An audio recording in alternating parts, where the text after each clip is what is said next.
நல்ல காரியம் ஆரம்பிக்கிறதுக்கு நாள் நட்சத்திரம் ரொம்ப முக்கியங்க. இன்றைக்கி நம்ம வீட்டில் ஒரு தொழில் ஆரம்பிக்கிறோம், அது நல்லா இல்லாமல் போயிடுது அப்படின்னா நேரக்காலம் நல்லா இல்லைன்னு அர்த்தம். நேரக்காலம் நல்லா இருந்தால் தொழில் வளர்ச்சி மேலோங்கும். தயவு செய்து தொழிலில் பணம் போடக்கூடியவர்கள் முதல்ல நேரத்தை முடிவு பண்ணுங்க. வியாபாரத்தை ஆரம்பிக்கிறதுக்கு முன்னாடி அந்த வியாபாரம் உங்களுக்கு தெரியுதான்னு பிளான் பண்ணுங்க. நான் வெறும் ஜோதிடம் மட்டும் சொல்ல மாட்டேன். நம்ம யதார்த்தத்தை முதல்ல புரிஞ்சுக்கணும். இந்த உலகத்தில் நம்ம எல்லாரும் அதிர்ஷ்டசாலிகள். நம்ம எல்லாரும் அதிர்ஷ்டசாலிகள். எப்போ அதிர்ஷ்டசாலி ஆகிறோம்? எல்லாம் தெரிஞ்சுக்கிறதுனால மட்டும்தான் அதிர்ஷ்டசாலி ஆகிறோம். எதுவுமே தெரியாத வாழ்க்கையில் இருந்துக்கிட்டே இருந்தோம்னா நம்ம அதிர்ஷ்டசாலியாக ஆக முடியாது. சந்தர்ப்பங்களை யாரெல்லாம் பயன்படுத்திக்கிறாங்களோ அவங்க தான் அதிர்ஷ்டசாலி. தொழிலில் மிகப்பெரிய சரிவு ஏற்படுது. தொழில் நினச்சி லாபமே வரலை. தொழிலில் மிகப்பெரிய லாஸ். போட்ட முதல்ல எடுக்க முடியல. கடன் தொந்தரவு அதிகம். கழுத்தை நெரிக்குது, சொல்ல முடியல. எத்தனை பேருக்கு இந்த துன்பம் இருக்குது சொல்லுங்கள்? வெளியில் மட்டும், அதாவது நான் என்றைக்குமே ஒன்று சொல்லுவேன், நல்லா தெரிஞ்சுங்க. பிஎம்டபிள்யூ கார் சொல்லுவோமே, பிஎம்டபிள்யூ கார் வச்சுருக்கிறவன் என்றைக்குமே டிவிஎஸ் 50 வாங்குகிற அளவுக்கு போயிடக்கூடாது. பிஎம்டபிள்யூ கார் வச்சுருக்கிறவங்க என்றைக்குமே மாருதி 800 வாங்குகிற அளவுக்கு போயிடக்கூடாது. மாருதி 800 வச்சுருந்தா அடுத்தது நம்ம வாங்க வேண்டியது என்ன? அடுத்த ரகம் கூட. அதுக்கு அடுத்தது அடுத்த ரகம். என்றைக்குமே படி ஸ்டெப்பு மேலே ஏறணுமே தவிர கீழே இறங்கக்கூடாது. இறங்குனா நம்ம வாழ்கிற வாழ்க்கைக்கு அர்த்தம் இல்லை. இதை முதல்ல தெரிஞ்சுக்கிங்க. நம்ம மட்டும் பாதிக்க மாட்டோம், நம்ம குடும்பமே பாதிக்கும். வளர்ச்சினா சும்மா நினச்சிக்கிட்டு இருக்கீங்களா? வளர்ச்சினா சும்மாலாம் கிடையாது. ஒரு வீட்டில் குறைஞ்சபட்சம் 3 பேர்லேருந்து 5 பேர் இருக்கிறோம். இருக்குமா இல்லையா? 3 பேர்லேருந்து 5 பேர். 5 பேருக்கு ராசி இருக்கும், 5 பேருக்கு லக்கு இருக்கும். ஒருத்தவங்களை மட்டுமே பேஸ் பண்ணி போகக்கூடாது வாழ்க்கையில். 5 பேர் ஜாதகத்தையும் பார்க்கணும். சில பேர் வீட்டில் கேட்பாங்க, ஜாதகம் பார்க்கணுன்னா எத்தனை பேருக்கு பார்க்கணுன்னா? வீட்டு குடும்ப தலைவருக்கு பார்த்தா போதுமா, எல்லாரையும் சொல்லிடுவீங்களா அப்படின்வாங்க. 5 பேருக்கு தனித்தனியாக தான் பார்க்கணும். 5 பேருக்கு லக்கு எப்போன்னு பார்க்கணும். ஒரு தொழில் ஆரம்பிக்கிறோம்னா அந்த வீட்டில் இருக்க குடும்பத்தில் இருக்கிற எத்தனை பேரோ அத்தனை பேருக்கு நல்லது இருக்கா, நல்ல நேரம் இருக்கா, நல்ல நேரம் இல்லையா முதல்ல தெரிஞ்சுக்கணும். கொஞ்சோண்டு இருக்குது பரவாயில்ல இப்படிலாம் போகக்கூடாது. பணம் சும்மா கிடையாது. பணம்ங்கிறது ஒவ்வொரு மனிதனுடைய கௌரவம். பணம்ங்கிறது ஒவ்வொரு மனிதனுடைய மதிப்பு. பணம் இருந்தால் தான் மதிப்பான். நான் பெரிய பட்டதாரிங்க, படிச்சிருக்கிறேங்க, மதிப்பானா? மதிக்க மாட்டான். ஒன்று பணம் இருக்கணும், இல்லை பதவி இருக்கணும். ரெண்டும் இல்லாமல் நடந்து போய் பாருங்கள். ரோட்டில் நடந்து போய் பாருங்கள். பணமும் இல்லை பதவியும் இல்லை சார், எவ்வளோ மரியாதை கிடைக்குன்னு நினச்சிப்பார். கிடையவே வீட்டிலே கிடைக்காது. இதுன்னா ரோட்டில் கிடைக்கிறது மரியாதை. வீட்டில் பெத்த அப்பா இருப்பார். பெத்த அப்பா 4 பிள்ளை பெற்றிருப்பார். பிள்ளைங்களுக்கெல்லாம் கொடுத்துக்கிட்டே இருப்பார். பொண்டாட்டிக்கு கொடுத்துட்டே இருப்பார். ஒரு நாள் திடீர்னு கொடுக்கறத நிப்பாட்டிடுவார். ஏன்னா அவர்கிட்ட வராது. அவருக்கு மரியாதை போயிடும். முதல்ல ஃபீஸ் பிடுங்குற மாதிரி மரியாதை போயிடும். பொண்டாட்டி முதல்ல கேட்பாங்க, ஏன் ஒன்றும் வரலையா அப்படின்னா. ஏன் வரலன்னு கேட்க மாட்டாங்க. ஏங்க வரல, ஏதாவது நான் உதவி பண்ணணுமா, நம்ம ஏதாச்சும் செய்யலாமா அப்படி கேட்க மாட்டாங்க. ஏன் ஒன்றும். பையன் கேட்பான், ஏன் வீட்டுக்காரர் ஒன்றும் சம்பாதிக்கலையா அப்படின்னு கேட்பான். அதுக்கு முன்னாடி அப்பான்னு கேட்டிருப்பான் சின்ன வயசில். இப்போ அம்மாட்ட ஒருமையில் பேசியிருப்பான். அதுக்கு அம்மா ஒரு பொய் சொல்லும், உண்மையும் சொல்ல முடியாது. பணம் என்ன வேணாலும் செய்யும். பணம் என்ன வேணாலும் செய்யும். தொழில் மட்டும் ஜோதிடத்தில் தெளிவாக இருங்க. ஜாதகம் பார்க்காம தொழில் ஆரம்பிக்காதீங்க ப்ளீஸ். ஜாதகமே பார்த்தாலும் தொழில் தெரியாமல் ஆரம்பிக்காதீங்க. இது அதை விட அபத்தம். சில பேர் பார்ப்பாங்க, ஜோதிடத்தை மட்டும் நம்பி, ஜோசியக்காரவங்களை மட்டும் நம்பி தொழில் ஆரம்பிச்சிங்கன்னா அதுவும் ஊற்றிக்கின்னு போயிடும். நானே ஓப்பனாக சொல்கிறேன். ஒரு ஹோட்டல் பிஸ்னஸ் ஆரம்பிக்கிறீங்க, இல்லை ஒரு நூல் ஆலை, பஞ்சு ஆலை, ட்ரெஸ்ஸுக்காக ஏதோ ஒன்று ஆரம்பிக்கிறீங்க. முதல்ல அது உங்களுக்கு தெரியணும். உங்கள் அப்பாவுக்கு தெரிஞ்சிருக்கும், உங்கள் அப்பா ஆரம்பிச்சிருப்பார், ஆனால் உனக்கு தெரிஞ்சிருக்காது. அப்பா சம்பாதிக்கும் போது நீ மட்டும் சுற்றிக்கினே இருந்திருப்ப. அதனால தான் சொல்லுவாங்க, அப்பா சம்பாதிக்கும் போது அப்பாவோட கூட இருக்கணும். இன்றைக்கெல்லாம் பிள்ளைங்க கூட இருக்கிறதே கிடையாது. கூட இருந்து குழி பறிக்கிறதுக்கு தான் வேலையாக இருக்குது. அப்பாவுடைய வேர்வையோடைய அர்த்தம் தெரியணும். அப்பா அம்மாவுடைய வேர்வையோட அர்த்தம் தெரியணும்.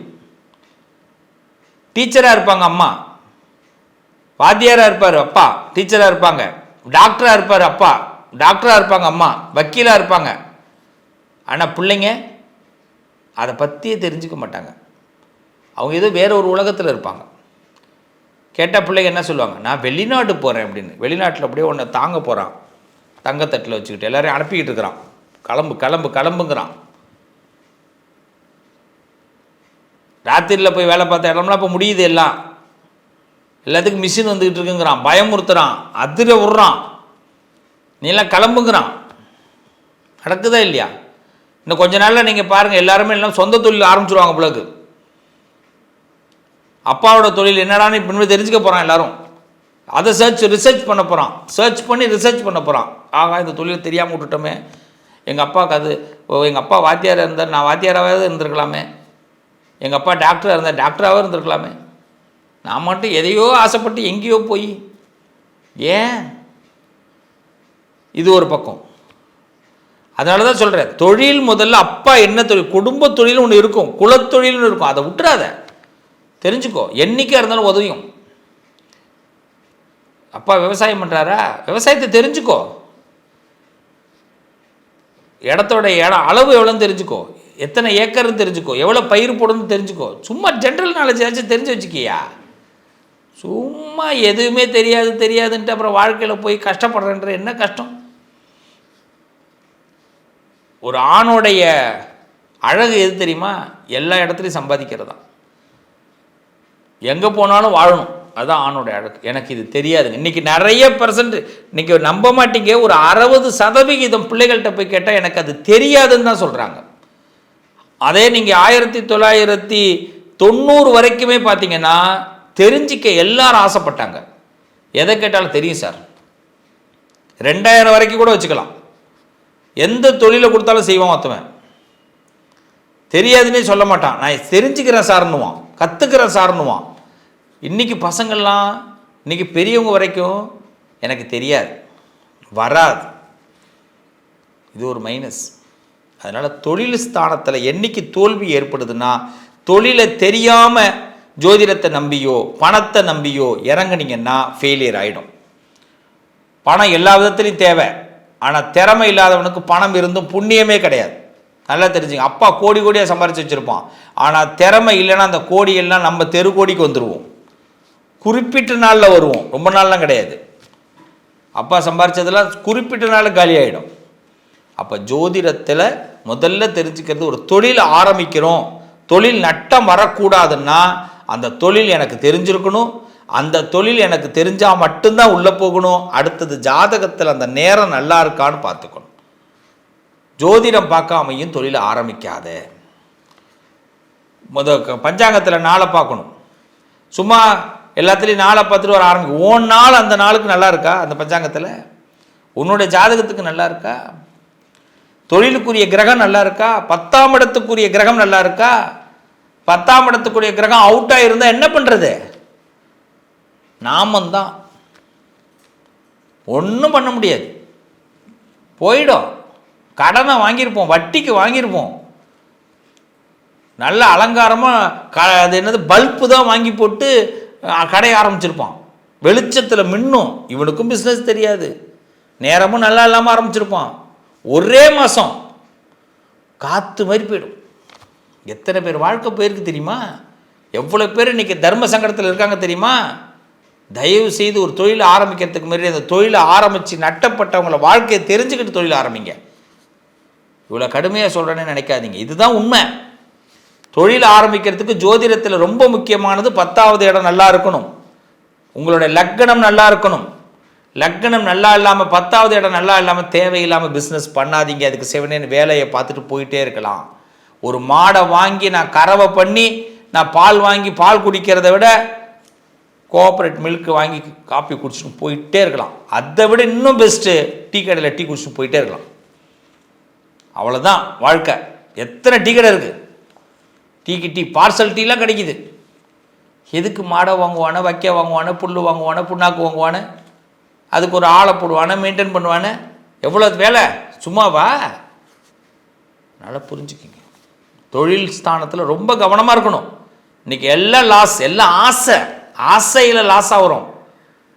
எல்லாம் ஆசை, எல்லாத்துக்கும் காரணம் இந்த பக்கத்தில் உள்ளவனோ தான்.